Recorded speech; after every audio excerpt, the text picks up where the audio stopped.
కోల్కతా వైద్యురాలి హత్యాచార ఘటనపై supreme court serious. ప్రభుత్వం, పోలీసులు, అధికారుల తీరుపై ఆగ్రహం. మహిళా వైద్యుల భద్రతపై జాతీయ టాస్క్ ఫోర్స్ ఏర్పాటు.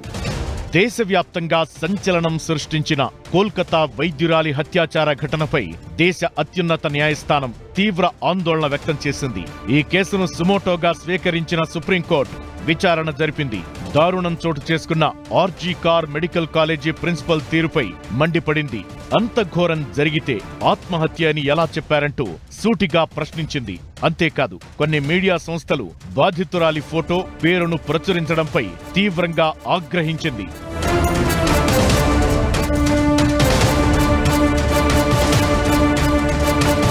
విచారణ సందర్భంగా బెంగాల్ ప్రభుత్వం, కోల్కతా పోలీసులు, మెడికల్ కాలేజీ అధికారుల తీరుపై సుప్రీంకోర్టు తీవ్ర అసహనం వ్యక్తం చేసింది. ఈ ఘటనలో నేరాన్ని ఉదయాన్నే గుర్తించినట్టు తెలిసింది. కానీ మెడికల్ కాలేజీ ప్రిన్సిపాల్ మాత్రం దీన్ని ఆత్మహత్య కేసుగా సమాచారం అందించే ప్రయత్నం చేశారు. అతడి ప్రవర్తనపై అనుమానాలు ఉన్నప్పుడు వెంటనే మరో కాలేజీకి ఎలా నియమించారు?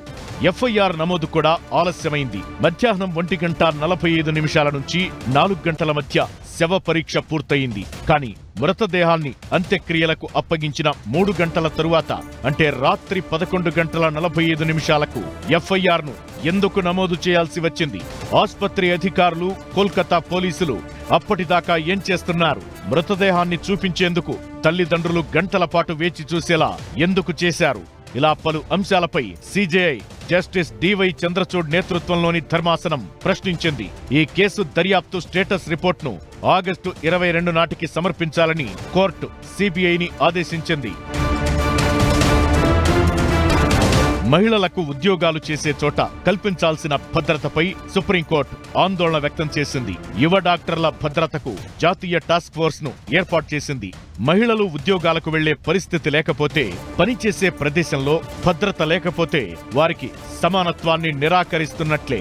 ఈ రోజుల్లో చాలా మంది యువ డాక్టర్లు 36 గంటలు ఏకధాటిగా పనిచేస్తున్నారు. వారికి పని ప్రదేశంలో భద్రత కల్పించడం కోసం ఓ జాతీయ ప్రోటోకాల్ ను రూపొందించడం అత్యవసరం. క్షేత్రస్థాయిలో మార్పులు తెచ్చేందుకు మరో అత్యాచారమో లేదా హత్యనో జరిగేదాకా ఎదురు చూడకూడదు. అందుకే నేషనల్ టాస్క్ ఫోర్స్ ను ఏర్పాటు చేస్తున్నట్లు సుప్రీంకోర్టు స్పష్టం చేసింది. సుప్రీం కోర్ట్ ఇవాళ ఒక టాస్క్ ఫోర్స్ని కాన్స్టిట్యూట్ చేసింది. ఆ టాస్క్ ఫోర్స్ సిబిఐతో పనిచేస్తూ ఈ ఇన్వెస్టిగేషన్ లోతుకు వెళ్ళి సత్వర న్యాయం and speedy justice and speedy fast track investigation complete అయితేనే ఫాస్ట్ ట్రాక్ ట్రయల్ లేకపోతే ఫాస్ట్ ట్రాక్ కోర్ట్స్ ఇన్స్టిట్యూట్ చేసి ట్రయల్ కంప్లీట్ చేయవచ్చు. సో ఇన్వెస్టిగేషన్ సత్వరంగా కంప్లీట్ కావడానికి సుప్రీంకోర్టు ఇవాళ ఒక టాస్క్ ఫోర్స్ని నియమించడం గురించి నియమించింది కూడా. సో అది ఒక సత్వర న్యాయాన్ని తొందరగా తీసుకొస్తుందని కోరుకుంటూ, West Bengal crime capital of India కావద్దని కోరుకుంటున్నాను. సుప్రీంకోర్టు ఏర్పాటు చేసిన టాస్క్ ఫోర్స్ లో దేశవ్యాప్తంగా పలువురు ప్రముఖ డాక్టర్లు ఉన్నారు. హైదరాబాద్ కు చెందిన Asian institute of national gastroenterology managing director doctor Nageshwar Reddy, surgeon vice admiral Arti Sarin, Delhi AIIMS director M Srinivas, doctor Govardhan Datpuri, doctor Pratima Murthy, doctor Soumitra Rawat, doctor Padma Srivastava ఇతర సభ్యులున్నారు. వైద్యుల భద్రత కోసం తీసుకోవాల్సిన చర్యలపై 3 వారాల్లో మధ్యంతర నివేదిక, 2 నెలల్లోగా పూర్తి నివేదిక ఇవ్వాలని ధర్మాసనం ఈ కమిటీని సూచించింది. దీంతో అన్ని వర్గాలను సంప్రదించనుంది టాస్క్ ఫోర్స్. అన్ని ఆస్పత్రుల్లో సేఫ్టీ అండ్ సెక్యూరిటీ వివరాలను తెలుసుకోనుంది. మరోపక్క ఈ నెల 22 లోపు వెస్ట్ బెంగాల్ ప్రభుత్వం ఈ ఘటనపై నివేదిక ఇవ్వాలని సుప్రీంకోర్టు ఆదేశించింది. దేశంలో ఏదో ఒక మూల నిర్భయ లాంటి ఘటనలు నిత్యం జరుగుతూనే ఉన్నాయి. కానీ అవి బయటకు రావటం లేదు. నిర్భయ ఘటన తర్వాత దోషులకు మరణశిక్షతో పాటు కఠినమైన శిక్షలు విధించేలా కొత్త చట్టాలు, సవరణలు తీసుకొచ్చాయి ప్రభుత్వాలు. అయినా లైంగిక వేధింపుల కేసులు పెరుగుతున్నాయే కానీ వెంటనే బాధితులకు న్యాయం జరగటం లేదు. ఇప్పుడు కోల్కతా డాక్టర్ హత్యాచార ఘటనలో డార్క్ సీక్రెట్స్ ఒక్కొక్కటి బయటపడుతున్నాయి. దీన్ని సీరియస్గా తీసుకోవాలని చట్టసభలు న్యాయస్థానాల ముందు ఘోషిస్తున్నారంతా.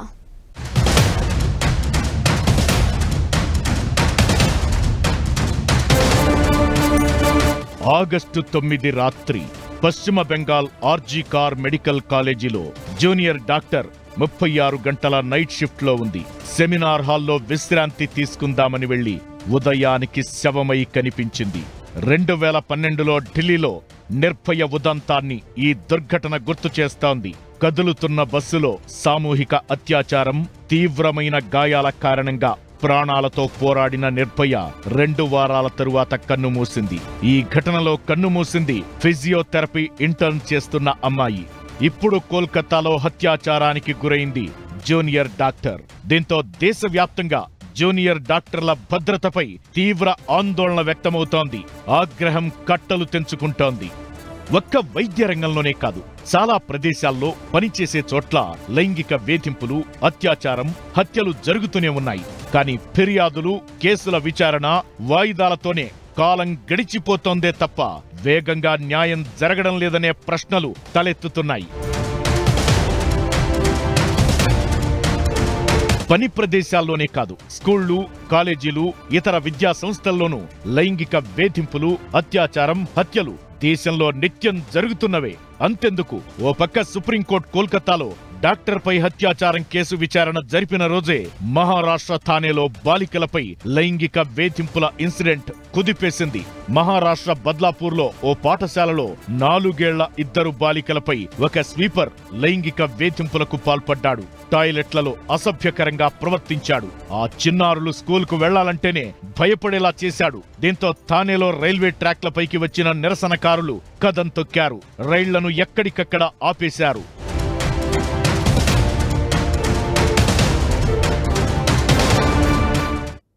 సరి అయిన వర్కింగ్ కండిషన్స్ అండ్ సరి అయిన ప్రొటెక్షన్ అవసరం. Safety and protection is extremely important. అందుకోసం ఈ డాక్టర్స్ ప్రొటెక్షన్ బిల్ పాస్ కావాల్సిందే. అలాగే all professions that have some kind of risk factor involve, వాళ్ళకు కూడా అడిషనల్ సెక్యూరిటీ ఇవ్వాల్సిందే. And this doctors protection bill has to be pass. వయస్సుతో సంబంధం లేకుండా జరుగుతున్న మృగాళ్ల అకృత్యాలకు నిదర్శనమే ఈ ఘటనలు. వెలుగు చూసేవి కొన్నే, కాని బయటకు రానివి ఎన్నో. ఇలాంటి ఘటనలపై క్షుణ్ణంగా, నిష్పక్షపాతంగా విచారణ జరగాలని, పని ప్రదేశాల్లో మహిళలను కాపాడేలా చట్టాలు ఉండాలని అంతా డిమాండ్ చేస్తున్నారు. పని ప్రదేశాల్లో మెరుగైన భద్రతను కల్పించేలా కఠిన చర్యలు తీసుకొస్తామని కేంద్రం చెబుతోంది. బెంగాల్ ప్రభుత్వం అనుసరించిన తీరును సుప్రీంకోర్టు తీవ్రంగా తప్పుబట్టింది. శాంతియుత నిరసనలు చేపట్టే హక్కు ప్రతి ఒక్కరికి ఉంటుంది. నిరసనలపై ప్రభుత్వం అధికారం చలాయించకూడదని హెచ్చరించింది. డాక్టర్లు, పౌర సమాజాన్ని అడ్డుకోవడం కరెక్ట్ కాదని అత్యున్నత ధర్మాసనం అభిప్రాయపడింది. శాంతి భద్రతలను కాపాడాల్సిన బాధ్యత పోలీసులు, ప్రభుత్వానికి ఉందని కుండబద్దలు కొట్టింది. మరోవైపు ఆర్జీ కార్ వైద్య కళాశాల మాజీ ప్రిన్సిపల్ సందీప్ ఘోష్ చుట్టూ ఉచ్చు బిగుస్తోంది. ఆయనపై కోల్కతా పోలీసులు అవినీతి కేసు నమోదు చేశారు. ఆస్పత్రికి సంబంధించిన ఆర్థిక వ్యవహారాలను పరిశీలించాలని పశ్చిమ బెంగాల్ ప్రభుత్వం ఇప్పటికే ఆదేశించింది. ప్రత్యేక సిట్ను ఏర్పాటు చేసింది. నెలలోగా తొలి నివేదిక సమర్పించాలని ఆదేశించింది దీదీ సర్కార్. గోల్డ్ మెడల్ సాధించాలనుకున్న జూనియర్ వైద్యురాలు కామాంధుల కర్కశత్వానికి బలైంది. ఆమె డైరీలో ఎన్నో కలలు. తల్లిదండ్రుల్ని బాగా చూసుకోవాలనుకుంది. నాన్నను టైంకు మందులు వేసుకునేలా చూడమ్మా, నా గురించి భయపడొద్దు. ఇవే ఆ జూనియర్ డాక్టర్ అన్న చివరి మాటలు. కూతురు తమపై చూపిన ప్రేమను గుర్తు చేసుకుంటూ ఆ బాధిత కుటుంబం కన్నీరు మున్నీరవుతోంది.